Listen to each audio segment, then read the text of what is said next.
শ্রমিক অসন্তোষের জেরে ফের অশান্ত হয়ে উঠেছে শিল্পাঞ্চল আশুলিয়া। সরকার ঘোষিত বার্ষিক ৯% ইনক্রিমেন্ট প্রত্যাহার সহ নতুন আরও কিছু দাবিতে আজও কর্মবিরতি পালন করছে কয়েকটি কারখানা শ্রমিকরা। এমন পরিস্থিতিতে ১৩টি কারখানা বন্ধ ও 10টি কারখানায় সাধারণ ছুটি ঘোষণা করা হয়েছে। বিষয়টি নিশ্চিত করেছেন আশুলিয়া শিল্পাঞ্চল পুলিশ। শ্রমিকরা বলছেন, মূল্যস্ফীতি বেড়ে যাওয়ায় চলতি বেতনে জীবনযাপন করা কঠিন হয়ে পড়েছে। তাই বাৎসরিক বেতন 15% বৃদ্ধি, অর্জিত ছুটির টাকা প্রতি মাসে পরিশোধ, নিম্নতম মজুরি 25,000 টাকা নির্ধারণ সহ বিভিন্ন দাবিতে আন্দোলন করছেন তারা। এদিকে অপ্রীতিকর পরিস্থিতি এড়াতে শিল্পাঞ্চল জুড়ে কঠোর নিরাপত্তার কাজ করছে আইনশৃঙ্খলা বাহিনীর সদস্যরা। এদিকে বেতন বৃদ্ধি নিয়ে আজ আবারও শ্রমিকদের প্রতিনিধিদের সঙ্গে বৈঠকে বসবে সরকার ও মালিক পক্ষ। সচিবালয়ে এই বৈঠকে উপস্থিত থাকবেন শ্রম ও কর্মসংস্থান উপদেষ্টা brigadier general M Sakhawat Hossain.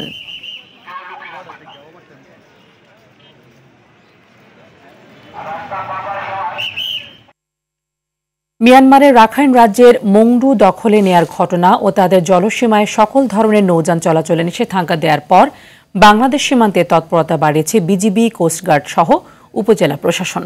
গেল সোমবার থেকে নাফ নদী সহ মিয়ানমার লাগোয়া সীমানায় সাগরে সাময়িকভাবে মাছ না ধরতে মাইকিং করা হচ্ছে। এদিকে টেকনাফ সেন্ট মার্টিন নৌপথের বোট মালিক সভাপতি রশিদ আহমেদ জানিয়েছেন, মিয়ানমারের সংঘাতের কারণে টেকনাফ সেন্ট মার্টিনে যাত্রীবাহী ট্রলার, স্পিডবোট ও মাছ ধরার ট্রলার চলাচল বন্ধ রাখতে নির্দেশ দিয়েছে নির্বাহী কর্মকর্তা। সেন্ট মার্টিনের বাসিন্দাদের অভিযোগ, দ্রুত এই সমস্যার সমাধান না হলে প্রবালদ্বীপ সেন্ট মার্টিনের বাসিন্দারা খাদ্যসহ নিত্য প্রয়োজনীয় পণ্যের সংকটে পড়বে।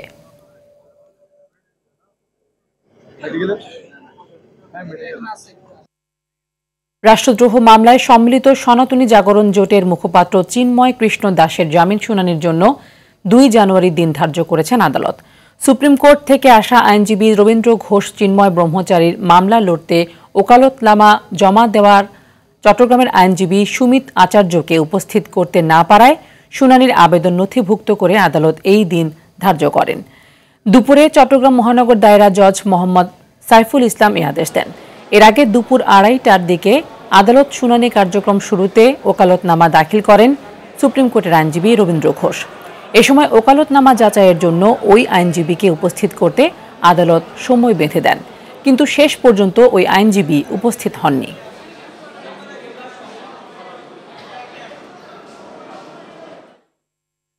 নড়াইলে গ্রাম আদালতে চলতি বছরের ৮ মাসে মামলা হয়েছে ৩৭৫টি।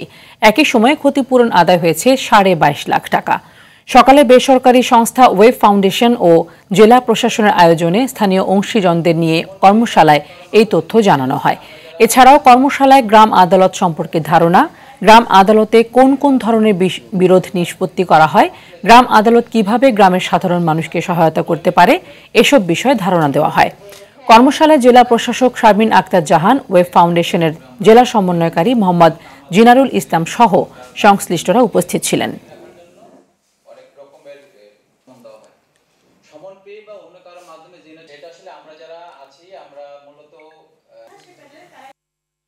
চট্টগ্রাম প্রকৌশল ও প্রযুক্তি বিশ্ববিদ্যালয় জুনিয়র শিক্ষার্থীদের র্যাগিংয়ের দায়ে 11 শিক্ষার্থীকে 6 মাসের জন্য বহিষ্কার করা হয়েছে। বহিষ্কৃতরা সবাই বিশ্ববিদ্যালয়ের 2022-23 শিক্ষাবর্ষের পুরকৌশল বিভাগের শিক্ষার্থী। গতকাল বিশ্ববিদ্যালয় স্টুডেন্টস ডিসিপ্লিন কমিটির 278তম সভায় এই সিদ্ধান্ত হয়। গত 5 নভেম্বর রাতে 23 ব্যাচের কয়েকজন শিক্ষার্থীকে চুয়েটের প্রধান গেটের বাইরে হেনস্থার অভিযোগে বিশ্ববিদ্যালয়ের পক্ষ থেকে একটি তদন্ত কমিটি গঠন করা হয়। অভিযোগ প্রমাণিত হওয়ায় 11 শিক্ষার্থীকে 6 মাসের জন্য বহিষ্কার করা হয়। বহিষ্কৃতরা আগামী 6 মাস বিশ্ববিদ্যালয়ের কোনো আবাসিক হলে অবস্থান করতে পারবেন না। তবে তারা চাইলে আগামী 15 দিনের মধ্যে একাডেমিক কাউন্সিলের চেয়ারম্যান বরাবর আপিল করতে পারবেন।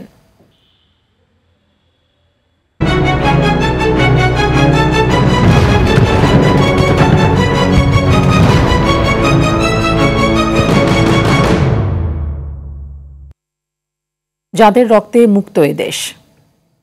দেশের সবচেয়ে কম বয়সী বীরশ্রেষ্ঠ সিপাহী হামিদুর রহমান 18 বছর বয়সে গর্জে ওঠেন শত্রুর মেশিন গান পোস্ট ধসিয়ে দিয়ে জয়ের বন্দরে এগিয়ে যান এক ধাপ।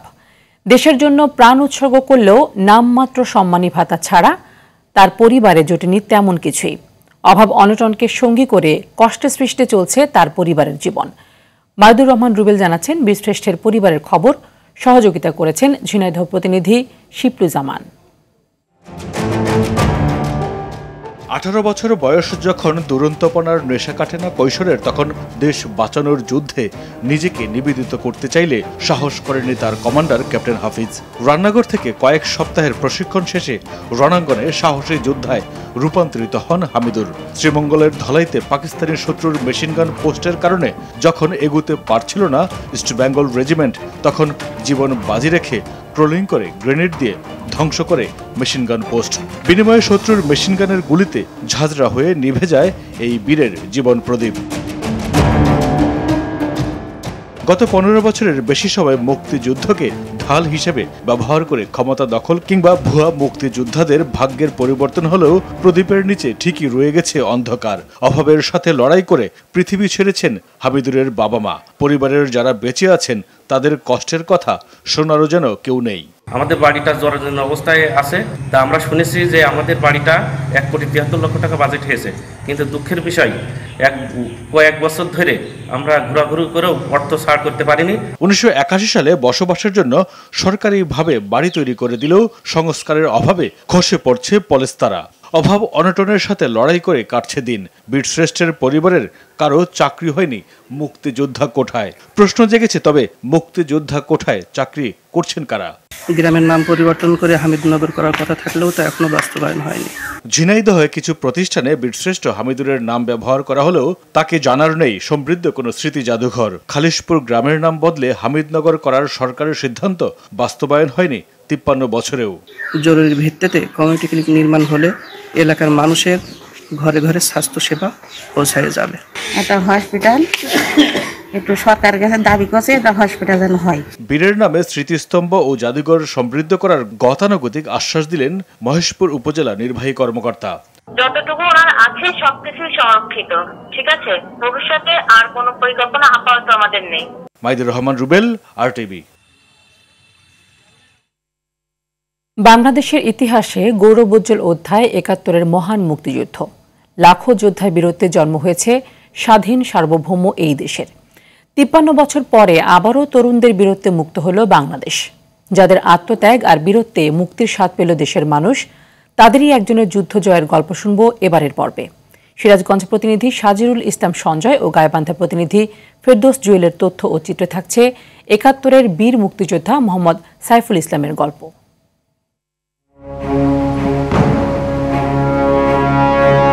৭১-এর আগে আমি পড়াশোনা করতাম পাবনায়। আমরা গেরিলা যুদ্ধের জন্য প্রশিক্ষণ নিয়েছি। আমরা বলি যে এখানে বসে থাকার চেয়ে একটা যুদ্ধক্ষেত্র ঘুরে আসাটা ভালো। সেখানে আমরা চলে আসি। আসার পর ব্রহ্মপুত্র নদী দিয়ে প্রথমে কালাসোনার চর বলে আর কি, সে চর পার হয় গাইবান্ধার অবরুদ্ধ এলাকায় ঢুকি। বাঁধ আছে, বাঁধ পার হয় ভিতরে ঢুকি।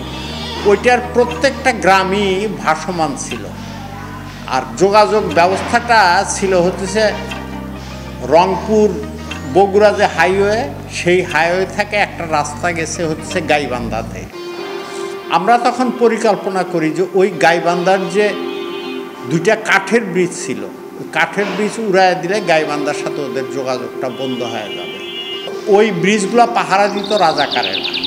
যখন এই রাজাকারেরা পাহারা দিতেছে, ব্রাশ ফায়ার করার পরে ওরা সবাই পালায় চলে যায়।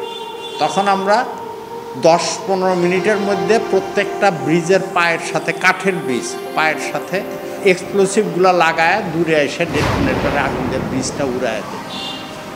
এতে আমাদের যেটা সুবিধা হয়, অন্তত কিছুদিনের জন্যে হাইওয়ের সঙ্গে গাইবান্ধা বিচ্ছিন্ন হয়ে পড়ে। এখানে আরও একটা কাজ আমরা করি, সেটা হচ্ছে যে ওয়াবদা বাঁধ আছে, বাঘাবাড়ি পর্যন্ত যে বাঁধ, এই বাঁধটা উড়ায় দেওয়ার চেষ্টা করি। এইটা আর একটা যুদ্ধ ছিল, যেটা ব্যর্থ যুদ্ধ। দেশ যখন স্বাধীন হয়েছে, সে রূপকথার নায়কের মতো আমাকে দেখার জন্য লোকজন আসছে।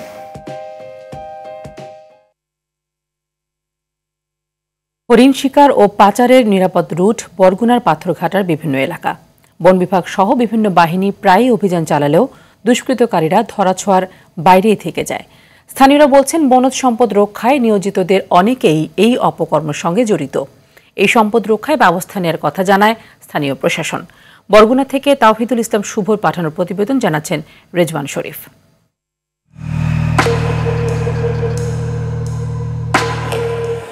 দৃশ্যটি দেখে মনে হতে পারে কোনো জেলে কিংবা শ্রমিক জরুরি কিছু তৈরিতে ব্যস্ত।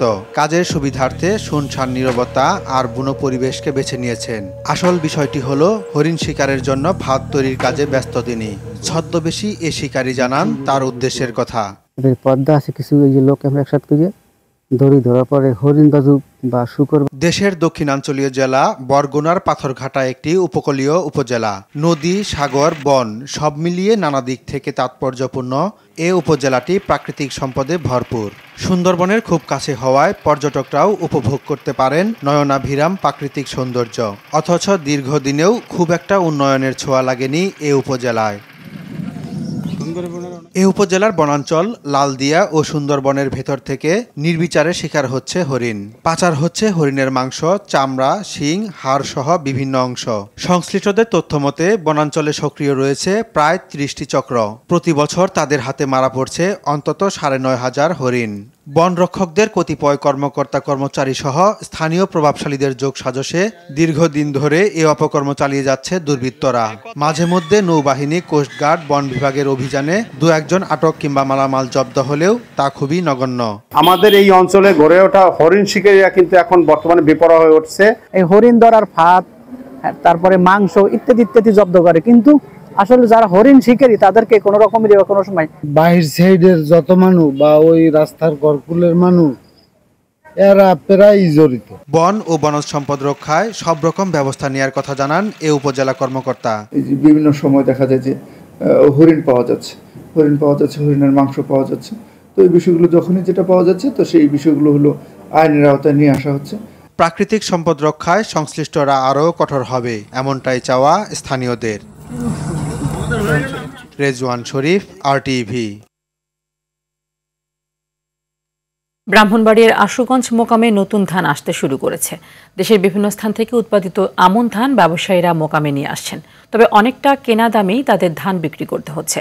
আর চালকল মালিকরা বলছেন মোকামে নিয়ে আসা ধান ভেজা হওয়ায় দাম কিছুটা কম। ব্রাহ্মণবাড়িয়া প্রতিনিধি আজিজুর রহমান পায়েলের তথ্যচিত্রে জানাচ্ছেন নাদিরা সুলতানা। পূর্বাঞ্চলের গুরুত্বপূর্ণ ব্রাহ্মণবাড়িয়ার আশুগঞ্জের ধানের মোকাম কিশোরগঞ্জ, সিলেট, হবিগঞ্জ, নেত্রকোনা, ময়মনসিংহ ও জামালপুর সহ হাওড়াঞ্চলে উৎপাদিত আমন ধান নিয়ে নদীপথে কৃষক ও ব্যবসায়ীরা মোকামে আসছেন। লাভের আশায় ধান নিয়ে আসলেও কেনা দামে তা বিক্রি করতে হচ্ছে বলে জানান তারা। বর্তমানে প্রতিমন ধান প্রকারভেদে ১২০০ থেকে ১৫০০ টাকায় বিক্রি হচ্ছে। অন্যদিকে চালকল মালিক ও আড়তদাররা জানান মোকামে নিয়ে আসা ধান ভেজা হওয়ায় দাম কিছুটা কম।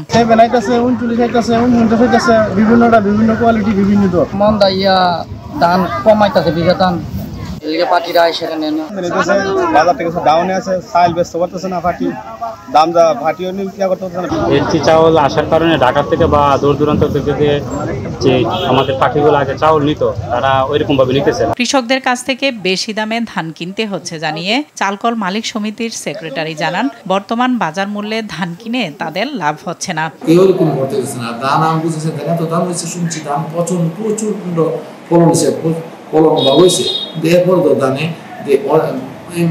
কৃষকে আমরা খাবার থেকে বিক্রি করে দিচ্ছি। ধান চালের বাজার নিয়ন্ত্রণে সংশ্লিষ্টরা তৎপর হবেন এমনটাই প্রত্যাশা সবার। নাদিরা সুলতানা, RTV। জেলা সংবাদ এ পর্যন্তই। সন্ধ্যার সংবাদ 6:45 দেখার আমন্ত্রণ রইল। ধন্যবাদ সবাইকে।